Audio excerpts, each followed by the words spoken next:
Good morning বন্ধুরা, happy Sunday. আজকে আমি রান্না করব লাল লাল চিকেনের ঝোল। এটা করতে যা যা লাগবে, প্রথমে কড়াইতে একটু তেল দিলাম।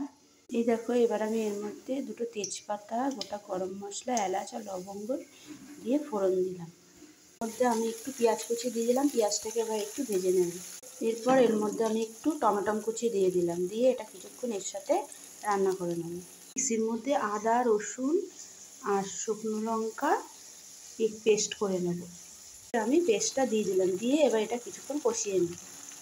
আর এর মধ্যে আমি একটু নুন, হলুদ আর একটু কাশ্মীরি লঙ্কার গুঁড়ো দিয়ে দিলাম।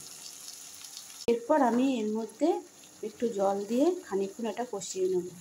আমার কষানো হয়ে গেছে, তেল ছেড়ে দিয়েছি। এবার এর মধ্যে আমি চিকেনটা দিয়ে দেবো। এর মধ্যে আমি চিকেনগুলো দিয়ে দিলাম। এবার খানিকক্ষণ এর মধ্যে কষিয়ে নেব। দেখো, এর মধ্যে আমি আলুগুলোও দিয়ে দিলাম, আলুগুলো এর সাথে কষিয়ে নেব। এই রান্নাটা একটু ধৈর্য ধরে লো আঁচে অনেকক্ষণ ধরে কষিয়ে নিতে হবে। যত কষিয়ে নেবে তত খেতে টেস্টি হবে। তো আমার লাল লাল ঝাল ঝাল চিকেন কষা রেডি। কেমন হয়েছে তোমরা কমেন্ট করে জানিও। Tata, bye bye. আবার দেখা হবে নেক্সট ভিডিওতে। আজকে সানডে, সবাই মজা করো।